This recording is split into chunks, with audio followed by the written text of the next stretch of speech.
आज प्रेस वार्ता कर नगर पालिका अध्यक्ष भारती सुरजीत सिंह ठाकुर ने जानकारी देकर बताएं कि 5 नगरीय निकाय और 9 जनपदों के सामूहिक कन्या निकाह योजना की मेहमान नवाजी करने का सौभाग्य हमें मिला है। मुख्यमंत्री कन्या निकाह विवाह योजना के तहत 7 फरवरी को शहर में होने जा रहा है भव्य आयोजन। मुख्यमंत्री कन्या निकाह विवाह योजनांतर्गत बालाघाट नगर में 7 फरवरी को बड़ा आयोजन होगा। इस वर्ष योजनांतर्गत बालाघाट में ही 9 जनपदों सहित 5 नगरीय निकायों में विवाह का आयोजन किया जाएगा। यानी इस बड़े विवाह सामूहिक आयोजन कार्यक्रम की मेहमान नवाजी बालाघाट नगर के पास होगी, जिसके लिए अलग से ऑर्डर निकाला जाएगा। बालाघाट के उत्कृष्ट विद्यालय में 7 फरवरी को 900 हितग्राहियों का विवाह निकाह का आयोजन किया जाएगा।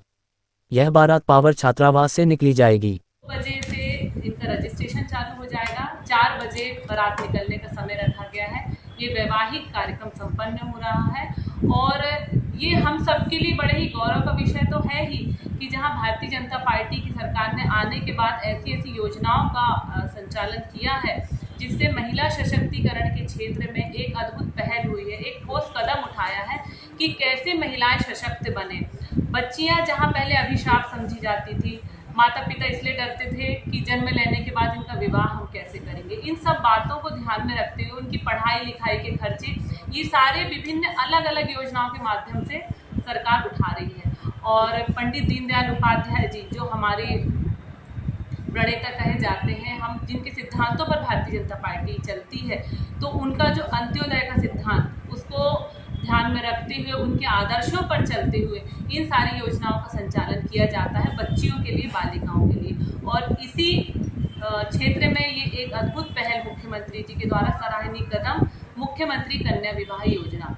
तो 7 फरवरी शाम 4 बजे से ये वैवाहिक कार्यक्रम प्रारंभ हो जाएगा और पवार छात्रावास वार्ड नंबर 22 तुरकर भवन के बाजू में जो पवार छात्रावास है वहाँ हमारे सभी दूल्हे पहुँचेंगे और बारात वहाँ से निकाली जाएगी। तो इसके लिए कुछ सांकेतिक रूप से हमने 100-200 दूल्हों को ही आमंत्रण उनको बिफोर टाइम दिया है कि बारात में वे शामिल हों, क्योंकि सारे जोड़े उस टाइम तुरंत उपस्थित नहीं हो पाते, तो कुछ तो बिल्कुल वहाँ पे टाइम पे ही जो लगन लगने का टाइम है उस टाइम पे ही वे लोग ग्राउंड में पहुँचते हैं। और अगर 800-900 दूल्हों की एक साथ बारात निकालेंगे तो एक बहुत रश के कारण यातायात भी बाधित होगा, इसलिए कुछ 100-200 दूल्हे जो 4 बजे टाइम पे पहुंच जाएंगे उनको लेकर ये बारात निकाल दी जाएगी। और पवार छात्रावास से अंबेडकर चौक से राउंड लेते हुए ये बारात हमारी पहुंचेगी उत्कृष्ट स्कूल के मैदान में। वहाँ बारात का स्वागत किया जाएगा हमारे गणमान्य जनों के द्वारा, हमारे परिषद के सदस्यों के द्वारा, अतिथि जो हमारे आमंत्रित रहेंगे उनके द्वारा इसका स्वागत किया जाएगा। मंचीय कार्यक्रम भी है और फिर उसके बाद ये लगन लगने का कार्यक्रम प्रारंभ होगा।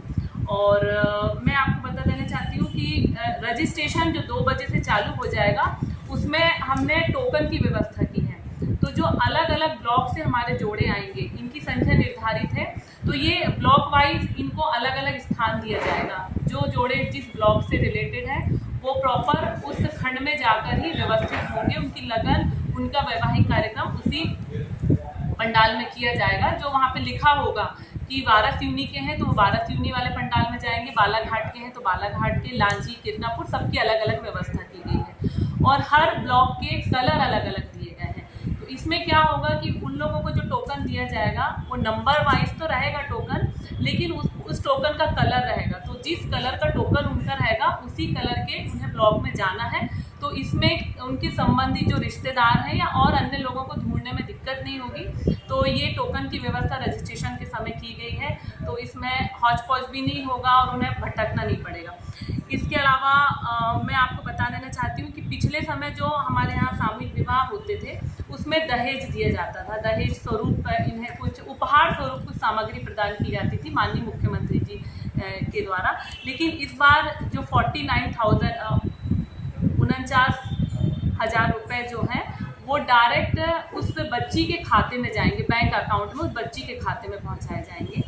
और मैं आपको बता देना चाहती हूँ कि भोजन की जो व्यवस्था की गई है वो MLB स्कूल के सामने पानी टंकी के सामने का जो बास्केटबॉल ग्राउंड है वहाँ पे भोजन की व्यवस्था की गई है।